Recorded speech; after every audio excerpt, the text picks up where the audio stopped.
लगता है मैं राजस्थान राज्य अनुसूचित जाति वित्त और विकास आयोग का अध्यक्ष हूँ और मेरे पर 1 करोड़ 10 लाख एससी के जो राजस्थान में लोग रह रहे हैं उनके वित्त और विकास की जिम्मेदारी है। तो इस नाते मैं पूरे राजस्थान में जा रहा हूँ, अपने एससी भाइयों से मिल रहा हूँ और पार्टी के मेरे सीनियर कार्यकर्ता हैं, पदाधिकारी हैं, उन सब के साथ में मिल कर के अभी आप देख रहे हैं मेरे साथ में हमारे जिलाध्यक्ष जी हैं, पूर्व जिलाध्यक्ष जी हैं, उपाध्यक्ष जी हैं जगदीश जी, और एससी मोर्चा के हमारे जिलाध्यक्ष और भाई साहब, हम सब तो एक टीम के रूप में, क्योंकि ये हमारी जो पार्टी है this is party with difference, कि हम सबको साथ लेकर के सबके कल्याण के लिए हम कार्य कर रहे हैं। तो ये जो 1 करोड़ 10 लाख एससी के लोग हैं उनसे संबंधित जो भी समस्याएं हैं और भी कई समस्याएं जो कि नॉन एससी की भी मेरे सामने आई है, तो मैं सभी गाँव में, शहर में, कल मेरी मीटिंग हुई है हमारे सफाई कर्मचारियों की वहाँ पर नगर निगम में, उसके बाद में मैं बस्तियों में भी गया हूँ कि जो हमारी भजनलाल सरकार, हमारी मोदी सरकार जो काम कर रही है तो उसकी सब तरफ से प्रशंसा हो रही है। अब उस नाते मैं कल हमारे वाल्मीकि समाज बस्ती में गया था, तो बाबा भीमराव अंबेडकर ये जो जन्म से संबंधित 5 पंच तीर्थ है,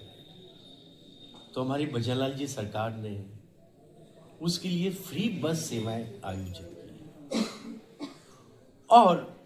जो अनुजा निगम से लोन लेते हैं, क्योंकि ये तबका समाज का सबसे कमजोर तबका है, तो कईयों की इतनी स्थिति नहीं है कि पूरे लोन को चुका पाए, तो उनके इस दर्द को समझते हुए हमारे माननीय मुख्यमंत्री जी ने, हमारे cabinet minister doctor Avinash Gehlot ji ने ये निर्णय लिया कि इनका अगर ये एक मुश्त अपना लोन जमा करा देते हैं तो पूरा ब्याज माफ, इतना ही नहीं जो पेनल्टी लगती है वो भी माफ। तो इस प्रकार से इस तबके को राष्ट्र की मुख्य धारा में शामिल करने के लिए प्रयासरत हैं। कई योजनाएं हैं, क्योंकि क्या है कि इस तबका वो तबका है कि वो पूरा शिक्षा से भी पूरा जुड़ा हुआ नहीं है। जो आप देख रहे हैं इंडिया में 25% जो गरीबी की रेखा से नीचे लोग रह रहे हैं, उसमें ये लोग हैं कि जिनको 2 समय की पूरा भोजन व्यवस्था नहीं मिल पा रही है, तो उसके कल्याण के लिए जो योजना है उनको पूरा पता नहीं। इसके लिए मैं रिमोटेस्ट एरिया में जा रहा हूँ। मैं अभी भी वहाँ गया था, मैं डीग में, आज पुनः करीबन 3 गांव हैं जो मेरी पिछली बार छूट गए थे, तो उन गाँव में जो दूरस्थ गांव हैं उनके दुख दर्द को देखने के लिए, समझने के लिए मैं जा रहा हूँ वहाँ पर। और इसीलिए मैंने कलेक्टर एसपी से मैंने बाद में मीटिंग फिक्स करी है, ताकि उनको वस्तु स्थिति की जानकारी मेरी तरफ से भी उनको मिलती रहे, ताकि हमारी जो भजनलाल सरकार के ये जो पहिए हैं प्रशासन के, चुस्त और तंदुरुस्त होकर के काम कर सके। तो इसी के नाते मैं पूरे राजस्थान में घूम रहा हूँ और ब्रज भूमि में आकर के मुझे बहुत बहुत अच्छा लग रहा है। मेरे पार्टी के कार्यकर्ताओं का, पदाधिकारियों का जोश देख करके दिल बहुत खुश हो रहा है। तो हम सब समर्पित हैं भारतीय जनता पार्टी के सिद्धांतों के लिए और उसकी सेवा के लिए हम सब लोग मिलकर के प्रयास कर रहे हैं जी। सर कौन सी इसमें एक बहुत बड़ी समस्या है, क्योंकि छोटी मोटी तो कई समस्याएं रहती है और होती रहती है, उनका समाधान भी होता रहता है, लेकिन एक बहुत बड़ी समस्या वो ये है क्योंकि ये जो भरतपुर है ये अन्य राज्य से भी बॉर्डर इसकी लगती है, तो जो ऐसे समाज के लोग हैं वो इसे बॉर्डर को तो नहीं देखते हैं,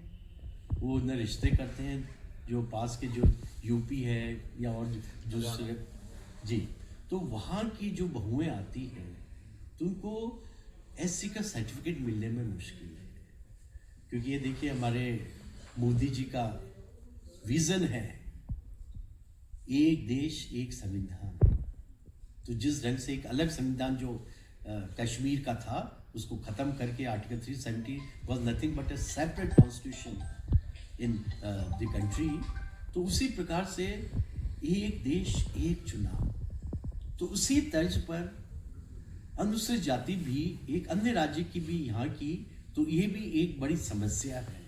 जिसके कारण हमारे जो बहुएं यहाँ आ रही है उनको मुश्किल हो रही है। तो उस पर भी उचित लेवल पर संज्ञान लेकर के उस पर उचित कार्रवाई की जाएगी। इसके अलावा जी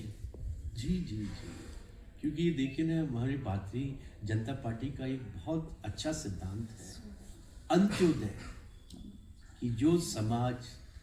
सबसे, जो व्यक्ति सबसे अंतिम पंक्ति में खड़ा है उसका भी उदय है। उसके लिए बहुत सारी योजनाएं आ रही हैं। अब ये देखिए अनुवृत्ति योजना है जिसके तहत कि जो कोचिंग करना चाह रहे हैं एससी के बच्चे, आरएस की, आईएएस की, उनकी फ्री कोचिंग है। उसके अलावा इनको छात्रवृत्ति मिल रही है। और इतना ही नहीं कि जो कौशल दक्षता जो राजीविका है, हमारी कई ट्रेनिंग इंस्टीट्यूशन चला रहे हैं वो, तो उनको मुझे ये बताते हुए बहुत खुशी हो रही है। इनमें 75% बच्चों का वहीं पर कैंपस सिलेक्शन हो रहा है। और जिन लोगों का नहीं हो रहा है, जो अपना उद्योग धंधा लगाना चाहें, कल भी मेरी हमारे कलेक्टर साहब से बात हुई है यहाँ के,